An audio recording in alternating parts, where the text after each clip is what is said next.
We're really lucky to have Adam here, so Adam, please come on up.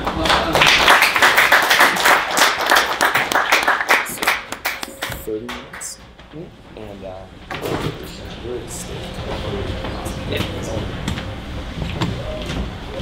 Hi everyone, thanks for coming. My name is Adam. I'll be talking about a side project of mine called the Collective Consciousness app. It's a mobile phone app based on a few decades of research into the relationship between consciousness and the physical world that is not as much based in the neurobiological aspect of consciousness as the presentation we just saw. It's a little more mysterious. So, always with the definitions, right? It's good to get the definition straight. I've thought really long and hard about how to define consciousness, and I think I've come up with a definition that is going to be harmonious for all of us. Consciousness, abstract colors and shapes moving through stock images of the human cranium. Just look around, it makes sense with everything you'll see on the internet.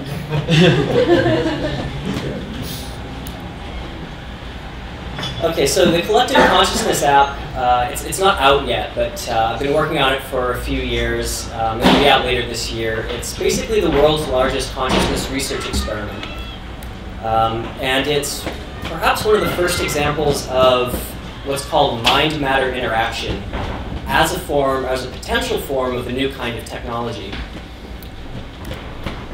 So, mind-matter interaction is not brain-computer interface. So the last stuff that we just saw is brain-computer interface. That's typically EEG-based. That's conventionally explainable with contemporary scientific theories, right? Electrical charges in the brain, you measure them, you can do useful stuff with that. Mind-matter interaction, on the other hand, is conventionally inexplicable, but there's robust evidence for its existence. We just can't really explain it with our contemporary theories yet. A way to think of it maybe would be like, what if this is all the Matrix? Is our consciousness or some aspect of our mind sort of plugged into the physical reality that we're experiencing in some way? And if so, can you kind of like hack or like tap into that as well to do something cool? So this is mind-matter interaction. So tinfoil hat engage.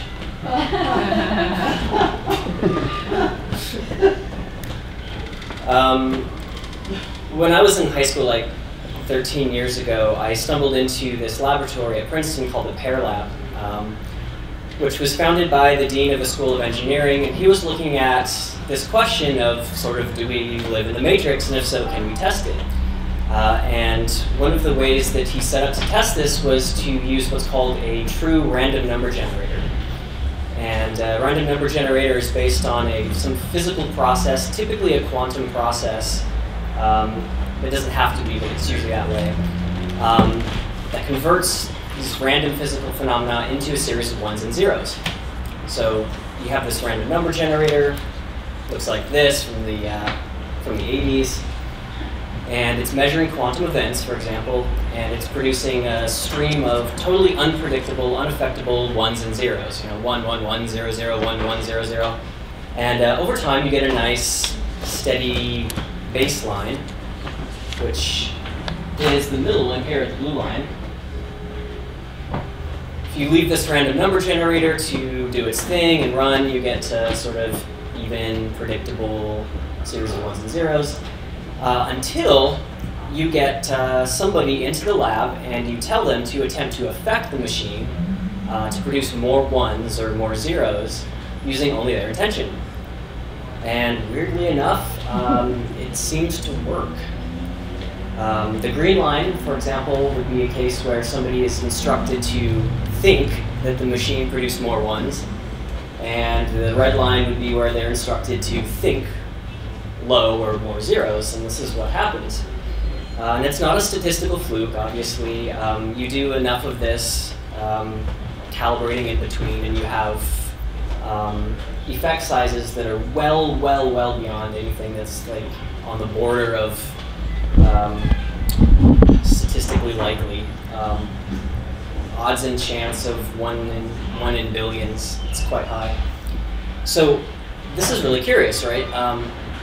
according to the sort of standard model of scientific thinking, this is impossible. There is really no way that this could happen unless there is some very deep connection between our subjective experience or consciousness and the physical world that surrounds us. Very controversial research, as you know. So some friends and I, back in like 2006, created these portable random number generators that were based on quantum phenomena. You see these types of things spread around the world, and it later became the Global Consciousness Project. I don't know if you ever heard of it. Dan Brown wrote a book about it. I'm sorry. He did.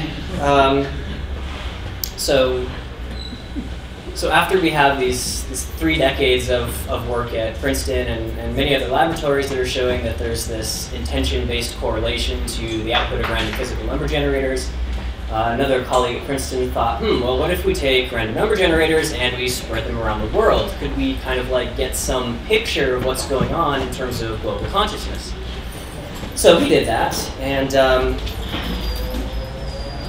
his hypothesis was that you would find statistically significant mean shifts surrounding worldwide events of some predefined type. So earthquakes, natural disasters, sporting events, that kind of thing.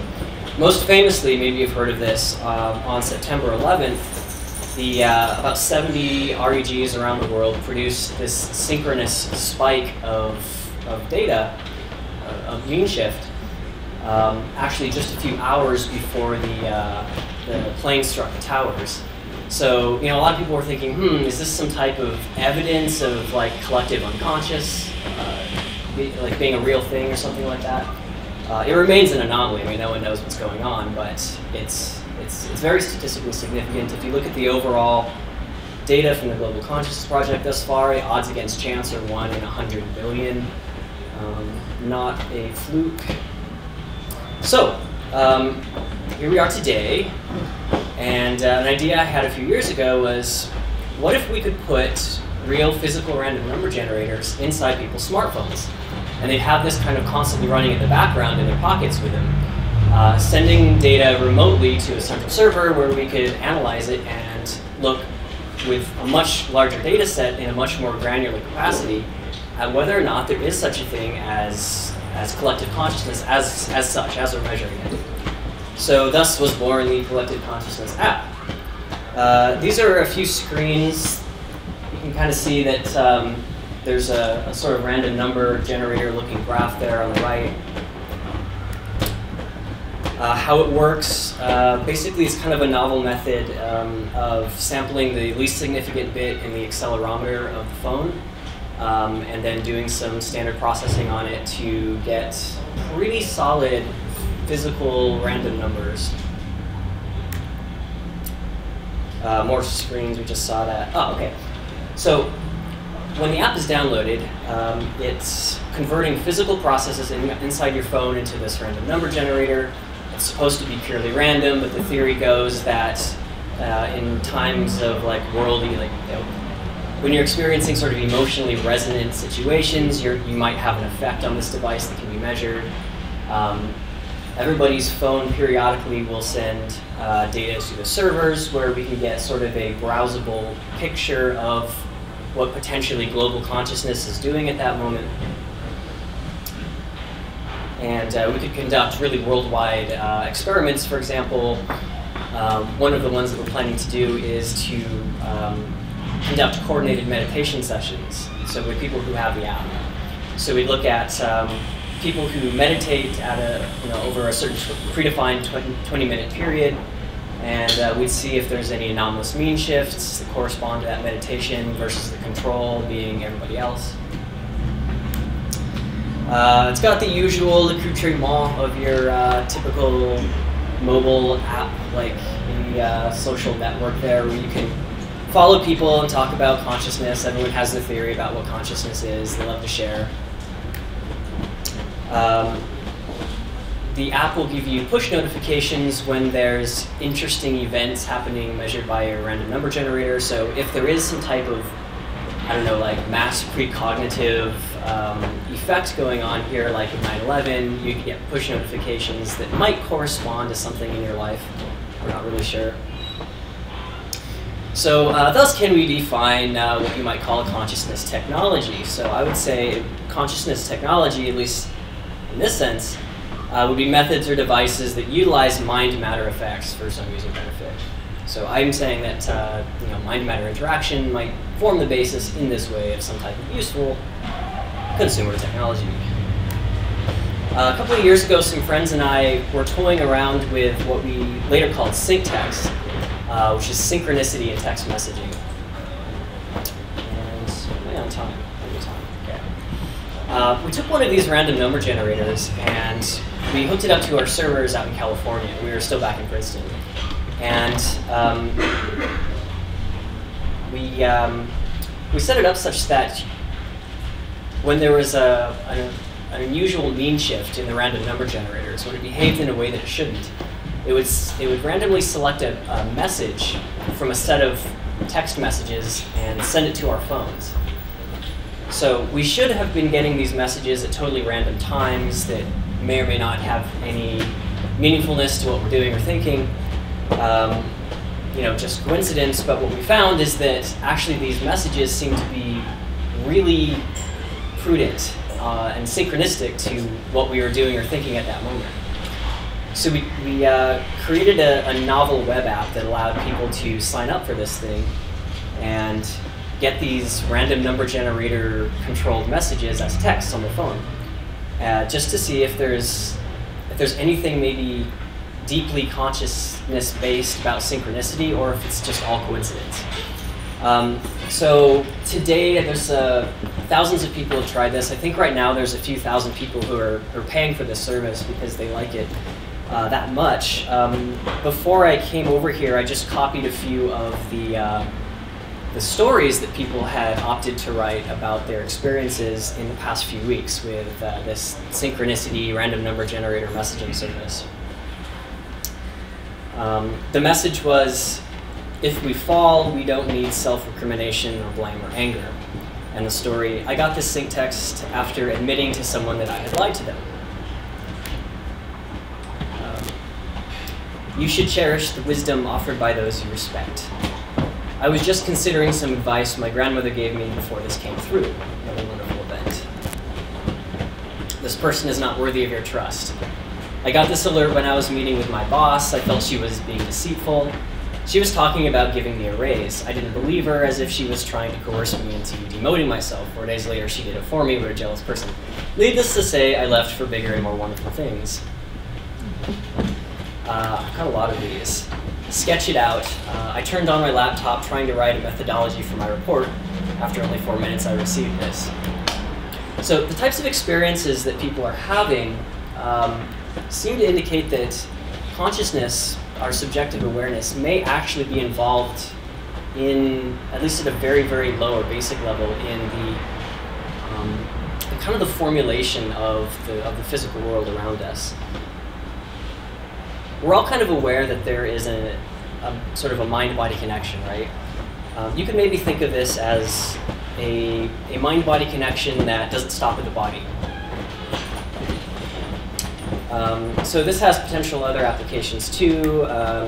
Think of advertising. A person's subconscious mind can potentially choose relevant content and have it delivered to them in a way that's synchronistic. Online dating. You met through, I don't know, synchronicity, could be fun, and other stuff. So I kind of blew through that. There's a whole bunch to what I just talked about, but I think I have plenty of time now for questions. So thanks very much.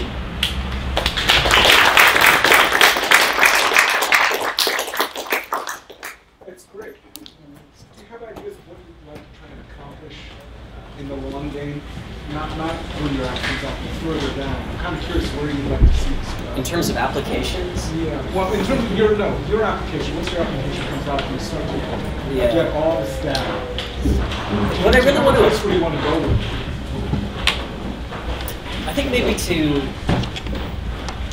Ultimately, it's about kind of opening your mind to what consciousness might be, to what reality might be.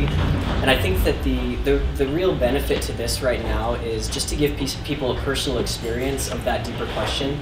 I mean, like, there's best-selling books and movies and TV shows that are written about this very subject, like based on the work that we did. People really, really care about this because the implications, if it's real, are really huge. So this is an opportunity for them to have a first-hand experience.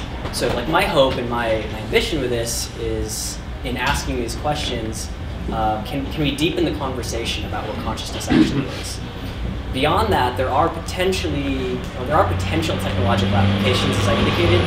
But when you're talking about random number generators, you're talking about like mean shifts. So like half the time it would do something that you would want. Well, a little bit more than half the time, but the other half the time it wouldn't do what you want.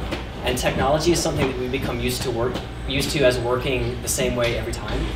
So making technology based on randomness, even slightly less randomness, it's a tenuous proposition at this point. Do you have any theories when you talk about getting a deeper understanding or awareness of what consciousness might be? What do you think? How do you think this might be happening? What is the substrate of how our consciousness and reality lives? Yeah, I don't know. Just working analysis. What do you Can think, you repeat the question, please? Sure. Like, what do you tell yourself in terms of how does consciousness interact with reality? What are you thinking about? How does consciousness interact with reality is the question. Is there a theory, a working theory? Or? Everybody has their own theory, especially if you like look at the evidence and you kind of get over some of the strangeness of it, and you develop your own theories. And certainly you read other books by people who have their own theories, and you kind of like take bits and pieces. I don't really know. I've heard like every theory about like consciousness and reality over the past decade. I'm not really sure. It's pretty common, maybe a little bit less so, but it was pretty common to invoke quantum mechanics as an explanatory mechanism for what we're talking about here. I think that's inappropriate, at least at this point. There may be some relationship, but we don't really know enough about it yet to say that, oh yeah, it's quantum, like, because quantum, you guys, it's not there yet. So that doesn't answer your question, I'm sorry, but no, I don't know. It's possible that consciousness is, so like Christoph Koch, for example, he's a leading neuroscientist. He's now talking about panpsychism as the best explanation for consciousness and reality. Panpsychism is basically this old, it's this old idea called idealism, which is that everything is consciousness. And instead of our minds or our subjective awareness being an emergent phenomena from our brains or from the physical world, it's the other way around. The physical world is an epiphenomena or an emergent phenomena from our consciousness. Old idea, but it actually can kind of make a lot of sense. I'm not willing to throw out the physical world that quickly, but I think that there might be something to that. Certainly, we don't really know what any of this is, right? So to assume that we do based on the limited years of like testing the physical world with physical instruments is maybe a bit short-sighted.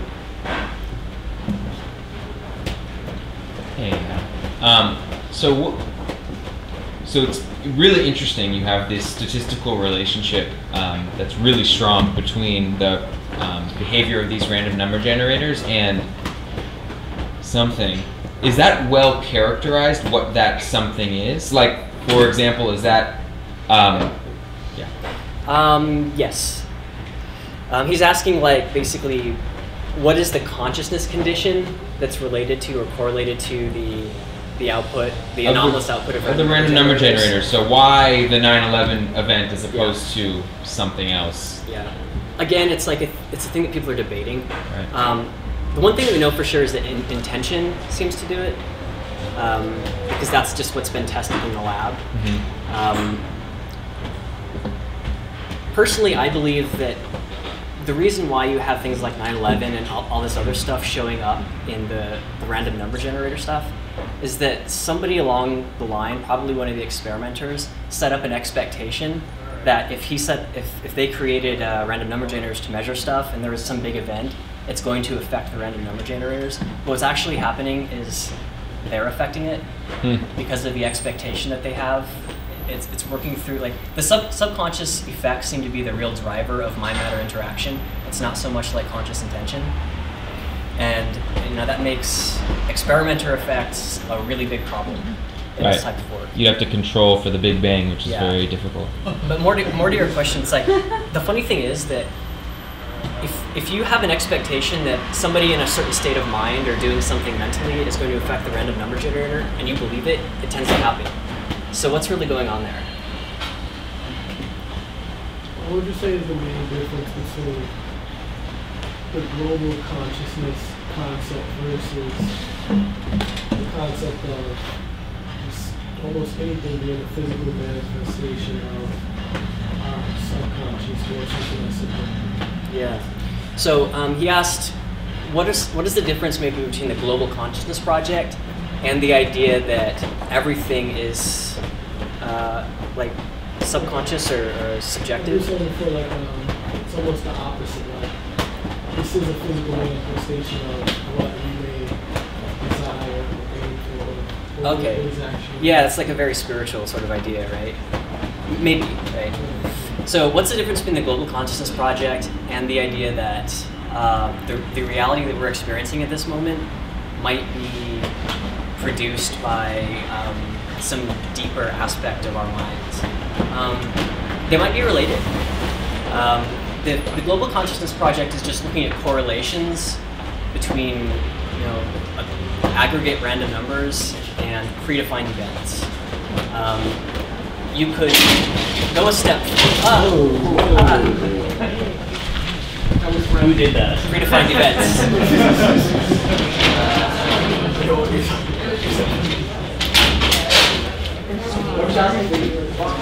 Sorry.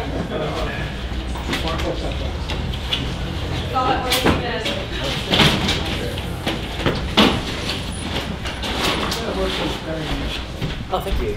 Yeah. But the Global Consciousness Project and much of this work is like very theory agnostic.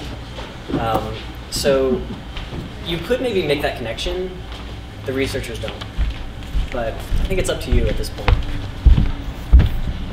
I'm very curious about the way different brains and different minds make meaning of pattern recognition. So there's a researcher named Michael Shorman who talks about the psychology and neuroscience of belief and how we delude ourselves.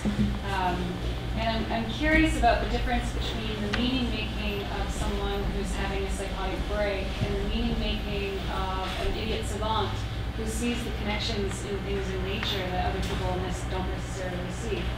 And also, our collective minds on this planet aren't just the human minds, if you believe that there's a kind of intelligence as in systems of neurons responding to other systems of things in systems theory.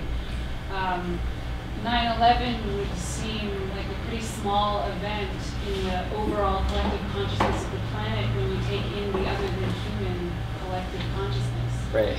So I'm curious if the tools of measurement we're using are overly human-centric and the binary code that we're looking at, the almost philosophy of the secret, if you believe it, you make it so.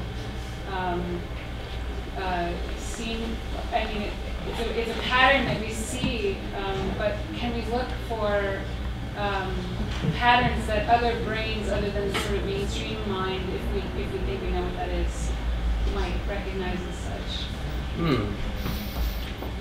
There's a lot to that, but basically I think you're right, and like pointing out the fact that 9/11, for example, is a relatively small event compared to what's going on with respect to the rest of the conscious organisms on the planet. Climate change, for example, or the sixth mass extinction. Yeah, I don't know what that is, but yeah. It's we're in the sixth mass Sounds extinction terrible. right now. God. That's huge compared to 9/11. Yeah. Again, I think it's it's a matter of people experimenters setting up expectations. Also, people had it could also be that people have more emotionally significant reaction to like human realm events versus like climate change or something like that. So we're tuned It's like more into- polarizing. Yeah. I don't necessarily believe that that's what's going on here, but like if you really kind of buy into the idea that like polarized mass consciousness and emotional like unity or something like that, it, like affects the matrix, then I think 9/11 is maybe like a lot more polarizing, a lot more emotional than other things that like may be like potentially more serious for mankind. Yeah. But yeah, it's you can't really like get to the bottom of the question that you're asking without figuring out like what is the role of like what's really going on with the random number generators. And if you could figure that out, then you could start to test maybe along the lines of what you're talking about. If that makes sense. Oh gosh. Couple of things. So one, when 9/11 happened, nobody was aware of these kind of devices. If your app was out and millions of people had it, do you think the fact that people are aware that you could be influenced, it might just dissolve the whole thing and basically cancel its own effect because now people are aware that this could actually happen? I think the opposite would happen. I think that there's a higher degree of expectation that something like this would happen, which would make these types of anomalous effects show up more.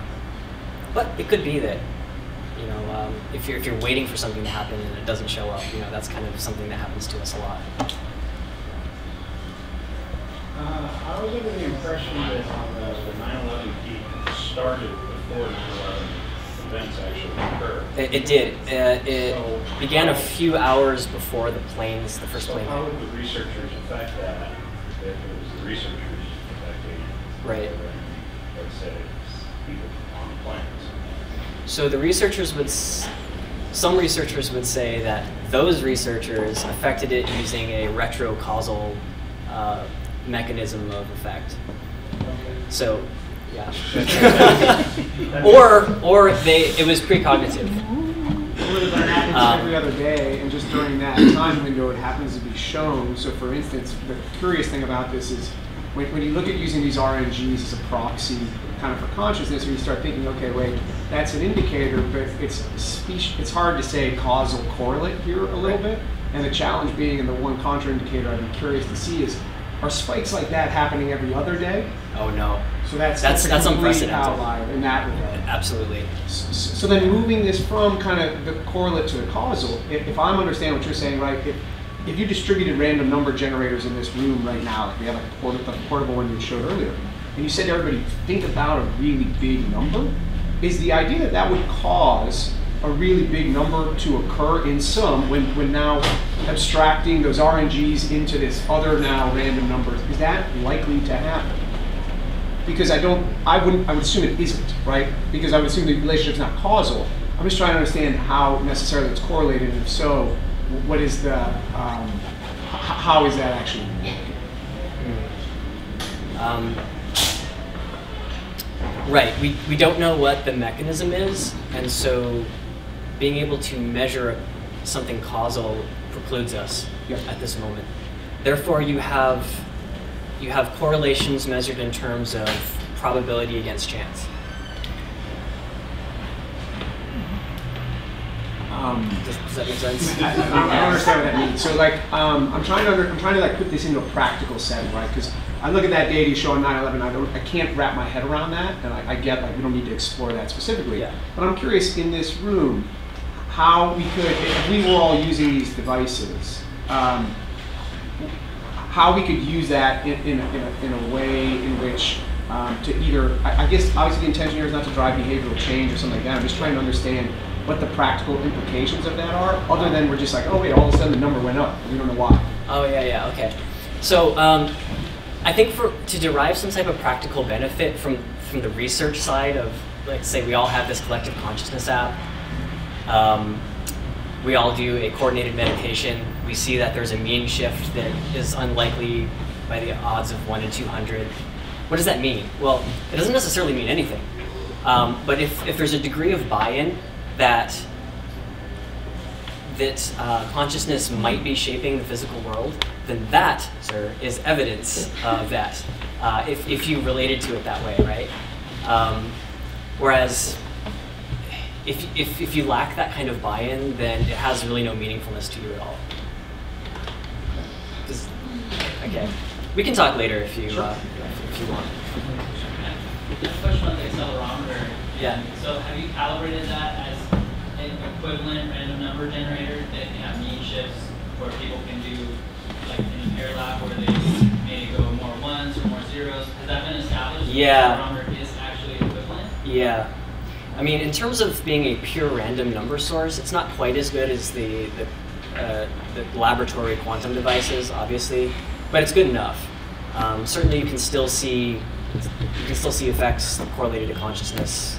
You know, any type of good random number will do it. So yeah, I did create a like a beta app a few years ago and distributed it to people and had them just kind of run baselines, just the random number generator just running like while they were walking around town, and then again while they were sleeping, just resting on their nightstand, just to make sure that it was all, you know, composite random noise, which it was.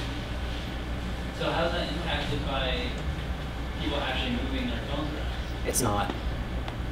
Not that I was able to ascertain from like die-hard tests and stuff.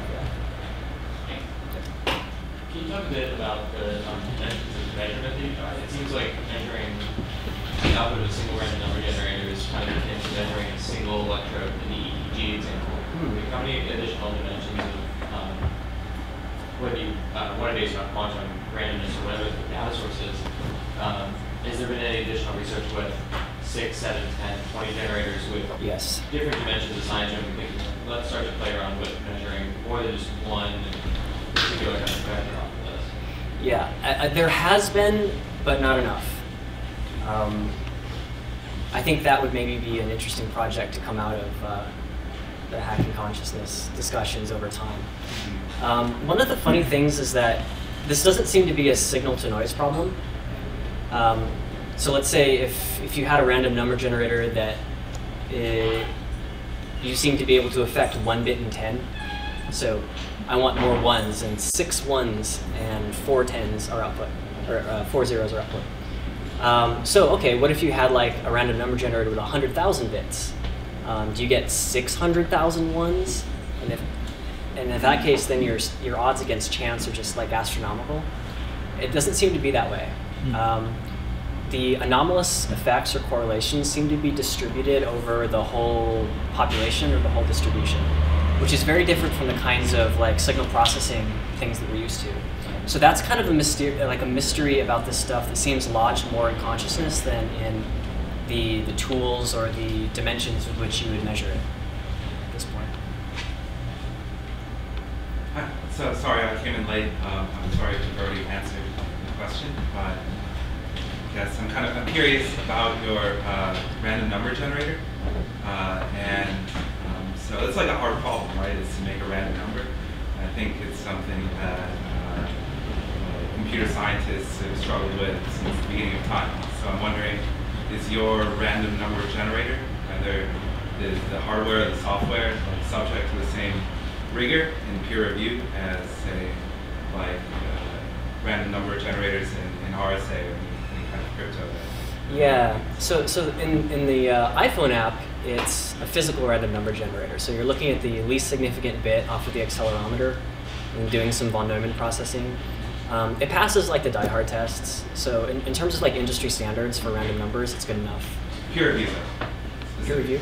Yeah, is like the code open, have other random people play with it, or is it like trust the developers, like trust the let's see. Many people have built random number generators with the accelerometer. There was a university study that just looked at randomness in accelerometers. That's available. When the app is launched, I do plan to open source it. And not only the app, but also the data. So third parties can investigate like the large-scale consciousness research projects that we might do. Did you have a question? Yeah, I'm just curious. So if a person has their phone as a random number generator and they're sitting there thinking, and I walk up next to him and think down, are we gonna just cancel each other out? Nah. What's the effect size? I mean, or what's the area size? Am I gonna have to be in contact with the phone? So that's a really good question. We're used to thinking in terms of forces, as in very physical terms, right? So electromagnetic radiation, or like the force is like propagating out of our minds or something. Like that's the way that we're used to understanding how things in the world work, is these like fields, right, that propagate out, these force fields. And so your question was like, what is the radius of affectability? Well, when it comes to consciousness, we should start to think of forces or fields more like information versus like physical, like emanations or something. There's certain characteristics of information fields that are unique to physical fields. One is that they don't fall off by the square of the distance between two bodies. So information is the same amount of information here as it is here. Like there's no signal decline, so there's no like radius or something. Consciousness affecting the physical world seems to be more of an information field. So that means that like the coupling mechanism isn't space, but it's more like a connection drawn by that consciousness between itself and the other thing. That seems to be the information coupling mechanism. That's maybe just my own like theorizing on that, but it seems to be consistent with the data. In that case, kind of just one more follow on here. It sounds like it is, you're saying it's a connection between yourself and the phone. So if somebody's phone decides not to accept their consciousness, it won't be affected by it. Or, and along that same idea, you're saying that if I came up and thought, down, down, down next to somebody else, it's not going to affect their phone. Is that because I'm not thinking about their phone? And if I was thinking about their phone and down, down, down, would that affect their phone? Right. Where did I go wrong in life that I'm talking about affecting our phones and our minds? So if your like intention or whatever is to affect your phone, or if you download an app with the idea that your mind can affect it, that's probably going to be what's happening. But the person sitting next to you has never heard of this stuff. Fortunately for him, he is not attempting to affect it. He's never going to be part of that information like relationship between you and the phone. His like up thoughts or whatever aren't going to do that, because there's not that sort of intention or whatever. But if I'm just now that I know about this, I'm just going to randomly walk around thinking, phone consciousness app, down, down, down, down. You son of a bitch. Coming after you. Consciousness troll. It's a whole You're a consciousness troll. It's a whole new thing. But and that would seem to have, you would predict that to be able to affect things at that point, right? Well, you would never know though, right? True. So I would say that no, it's still in like a superposition if you want to think of it that way. Maybe you're affecting their phone, but maybe not. You would only know if you saw that data from their phone, and in that case, then you're now part of that like information envelope or whatever, that like coupling mechanism, if that makes sense. So I don't know. I take sort of maybe like a macroscopic quantum point of view about this stuff. So it's a little bit like it's about feedback. Yeah, feedback seems to be an important part of it. So there's been anecdotal reports that certain individuals are capable of affecting the random number generators more than others. Mm-hmm. And specifically the reports that I've heard is that people that seem to have some kind of, you could call it a spiritual or mystical experience, but where there's less of a sense of separation between self and other.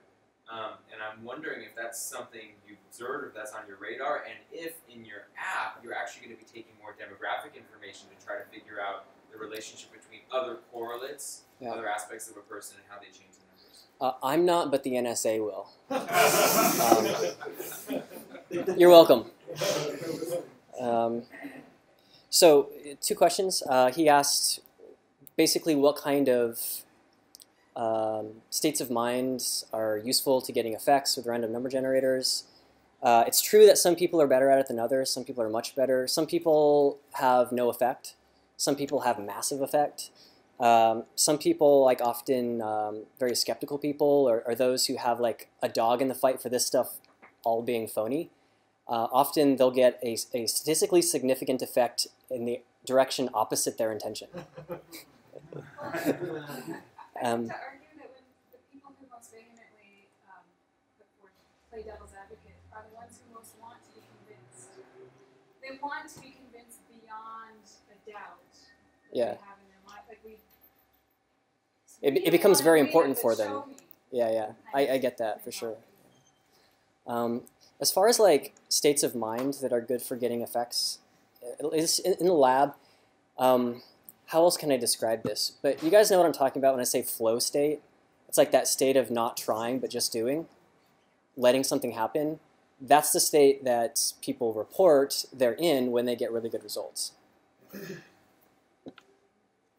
you thought about sudden natural disasters and how this might correlate to the app? So earthquakes, tidal waves, Yeah. or something that comes up a day later that any fires. Right. That would be kind of interesting. Yeah, that would be interesting. In order to be scientific, what you'd have to do is predefine those events. Because you couldn't just say, oh, here's a big spike in the data. I wonder what happened in the world. Oh, look, an earthquake over there. Science. You guys should cause a tidal wave. Yeah.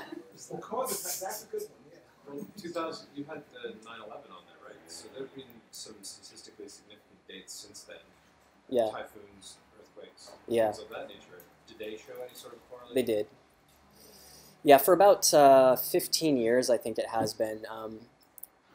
Like earthquakes of a certain magnitude or events that polarize a certain number of people's attention qualify for being things we're looking at. Or I'm not part of the Global Consciousness Project, but things they're looking at. And then a statistical significant correlation is that which exceeds a probabilistic value. So yes, I think that given the previous research, we would see natural disasters perhaps show up in the data. And yes, it's been sort of observed for the past decade and a half. I think the odds cumulatively against chance of that database are like 1 in 100 billion. So could it become a predictive tool that might say, Ooh. there's a good use for it? Yeah, I don't know. Yeah. I don't know. It's kind of interesting. Not yet. We have time for 2 more questions. Is it location and or fueling specific? Let's say, the BP oil spill, a lot of people in the Gulf, if they have RNGs, is that location specific? And then I think actually a bigger question is, well, what about like marine life? When they're all dying, hundreds of thousands of marine animals dying, does that affect the RNGs in the Gulf because of that event? Right. No. But that's a contentious issue in the consciousness research community. My answer is no, it doesn't. Not directly, because the fish and the organisms around the BP oil spill, they have no idea what a random number generator is, right? I assume. And so they're not really part of this like feedback loop. Does it require a consciousness or just a observation that there is an RNG around them and they could be influencing it, therefore their intention is? The latter. It's not just the presence of consciousness, but it's the presence of consciousness with some eventual type of feedback from the random number generator. So fish aren't going to get it. Now, if you're a human and you're looking at an RNG in near the Gulf Coast, and you think about all those millions of sea creatures that are dying, right? All that sushi going to waste, and you have it's harsh. You have a emotional reaction to that, right? As you should, that this is a really tragic event. That might come through in the random number generator in a way that's going to make you sort of think that the RNG is responding to the consciousness of the fish. But it's really like kind of going through you, if that makes sense. That would be just my perspective. But again, it's a contentious issue in the field. This type of scenario is set up as like a thought experiment all the time, right?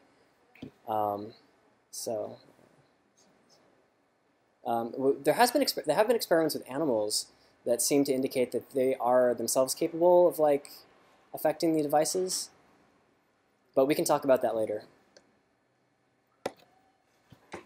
Hi, do you have any health-related experiments where people have challenged the subconscious beliefs or inner concepts with regard to personal health? So rather than having this personal concept of I identify with my body and I have this problem, instead of focusing on the problem, focusing on the positive health instead, you've gotten to see any effects of anything like that. Are there anyone doing experiments like that also? No, I mean, the actual experiments that I've done are really limited. I've mostly just participated in the experiments of the Pear Lab and done a few of my own with the random number generator iPhone app. Our group has never done anything medical. That's not true. We did look at the effects of bringing Japanese healers into the lab once to see if they had like results that were sort of stronger than most people's. They were significant, if I remember correct, but they weren't like, you know, very different from what just sort of an average person would do. They were like using it's called the Jo-Ray technique. I don't know, this is like my universal sign language for healing technique. They were doing this thing, right, like you do, and that seemed to do something. So the idea there is that, okay, if consciousness can like affect the devices by, well, if the healing technique can like affect the devices, then it should be able to have some type of effect in a human being's body, right? Ergo, the efficacy perhaps of these alternative healing techniques. So that's one. I think that was done like 10 years ago or more. Other people, not that I'm aware of, not specifically using random number generators. Yeah. How are we on time? We're a little over. I think we're... Thanks, everyone.